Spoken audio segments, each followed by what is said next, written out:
Now time to go to the Meet Your Fund Manager segment, which has been a part of the Money Show for quite a while.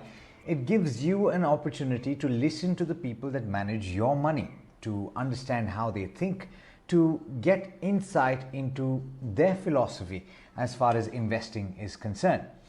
Now, today my guest is Shreyas Devalkar, who is Senior Fund Manager at Axis Mutual Fund. He manages the Axis Blue Chip Fund, Axis Flexi Cap Fund, and the Axis Midcap Fund. We're going to focus on the Axis Midcap Fund. Thank you so much, Shreyas, for taking the time and for speaking to ET Now. I want to start a little bit broader, though. I don't want to drill down immediately into the Midcap Fund. I want to speak about your perception of the markets as they stand right now. We just got done with the most recent earnings season. We had a bit of a dip early on in the week. And we've recovered some ground. There's a lot of chop and churn seemingly, and I think people are looking for direction. Where do you see things? To begin with, actually, especially since the focus is on the midcap space, if you look at, then as far as the earnings season is concerned, actually the earnings season was good across the board. There were not many disappointments. There were few, always you will find some. But then the season was really broad-based in that sense. The commentaries around the festive season has been great across the board.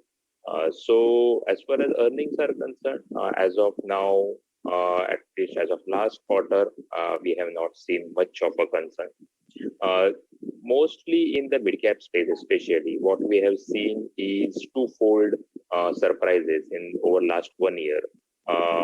The one was on the resilience of demand, and most importantly, on the margin sustenance and cash flow generation. So most of these companies during this tough period has actually demonstrated very good margin performance as well as cash flow management.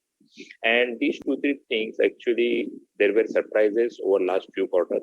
Probably the latest quarter, there were not many incremental surprises. But yeah, there was a sustenance of whatever good work they have done over last 1 year. So that was broadly on the result season what we observed during last time.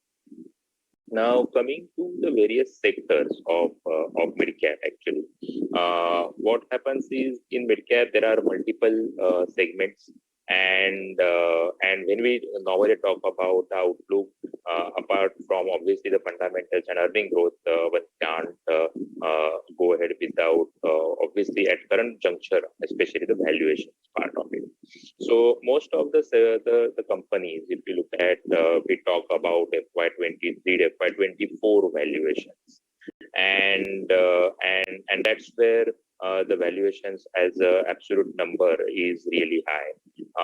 I think most of the sectors or companies, barring financial services, especially banks and some in the NBFCs as well, everything else has got re-rated much above their pre-COVID level.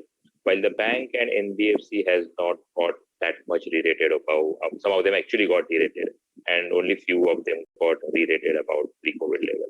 So because of these, so broad-based, when we say valuation is high, the valuation is actually high in especially segments which are non-financials and relatively less linked to the consumption. Because actually the COVID hurt consumption, and that's where market has flocked to the stories which are going to grow irrespective of consumption or irrespective of GDP growth. So to say, so credit growth is linked to GDP growth. Their market has been cautious when the credit growth will come back and all. But while and now when we look at in the large cap space, this credit growth driven financials is somewhere around 35 to 40% in Nifty as a weight, right? While in case of mid caps, in the mid cap indices, this space is around 20%. And that also gives you one of the reasons why the mid caps have outperformed large cap during last 1.5 years, especially post pandemic. So when we look at it, then this and The other way to look at it is also that the companies which are relatively less dependent and more of a bottom of stories. They may be in chemical, they may be in IT services, healthcare. Actually, you will find more of them in the mid-cap space. And these are the quite few reasons why so far a market has rewarded the mid-cap space, and the valuations, on the contrary, are really very high in that space. Understood. And you've given us a bit of a glimpse into the space that we're going to focus on, which is the mid-cap space. So let's talk about the fund, right? And it's been an outperformer for quite a while now, beating both the benchmark as well as quite a few of your peers, in fact.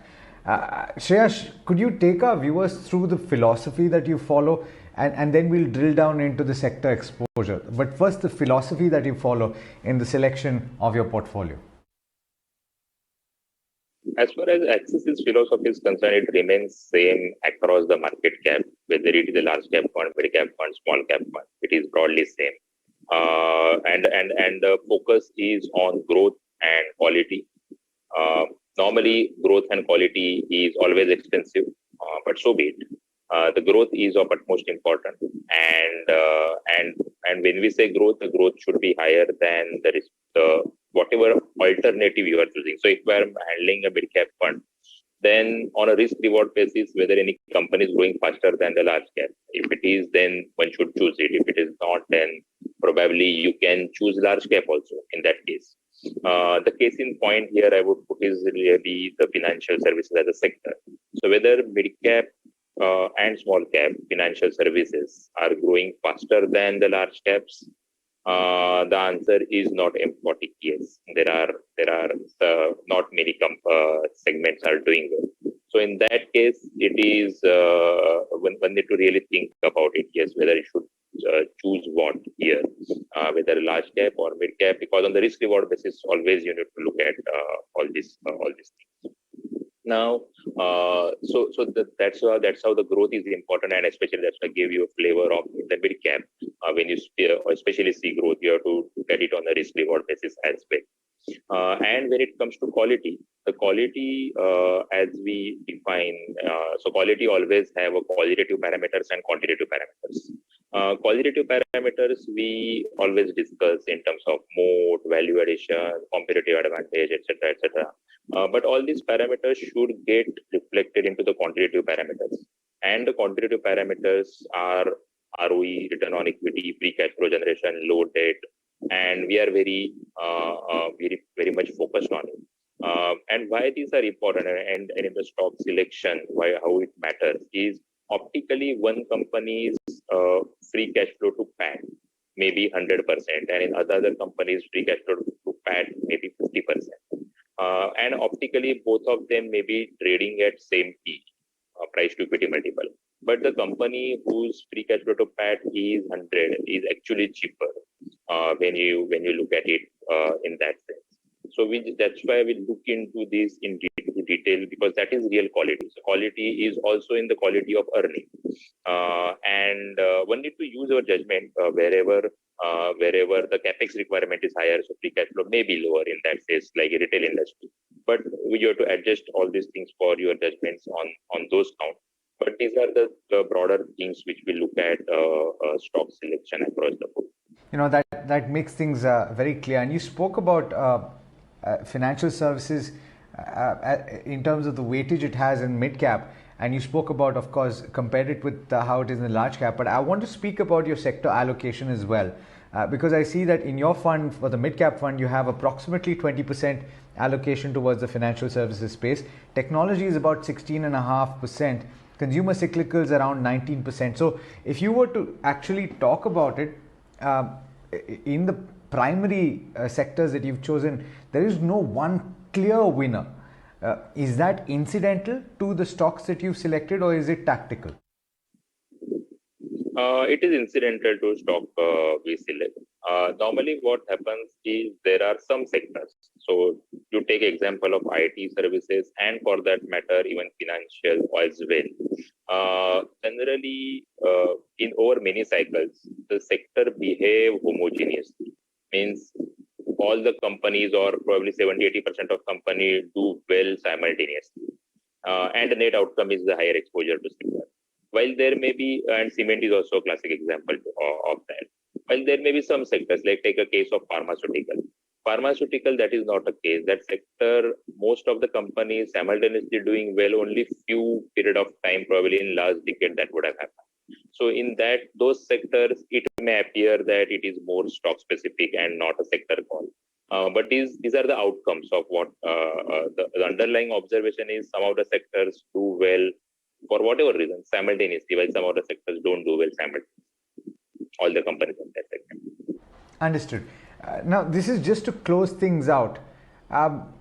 You mentioned that, especially if you look at FY24 valuations, one could argue to a certain extent that these are a little bit stretched.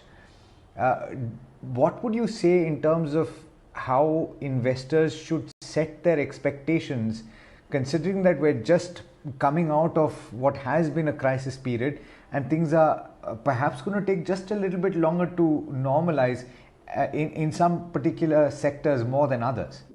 Right. So actually, this resilience of most of these companies was rewarded heavily during this rally, and outcome is the valuations are high. So if you look at when you look at very high valuation, then instead of 22, you start looking at 23. Then instead of 23, you start looking at 24. That is normally what happened. But this sharp rally which happened in last 1.5 years. In my opinion, investors should keep in mind that there should not be recency bias in the expectation. If you just go back in January 20, then what were the 3-year, 5-year, 10-year returns from the mid-cap space, large cap space? So one should keep that in mind when we are setting up expectations. So whenever the rally is so sharp, normally after that 1 to 2 years, you may or may not see the similar returns, and that's where the adjustment of expectation, looking at a longer term returns and not getting into the recency bias of the recent return, that would be the key for investment, and that would be the advice for the investors as well. Shreyas, thank you so much for taking the time. Love the insight, and perhaps going forward we'll touch base on a few other topics, but thanks once again for taking the time today. That brings us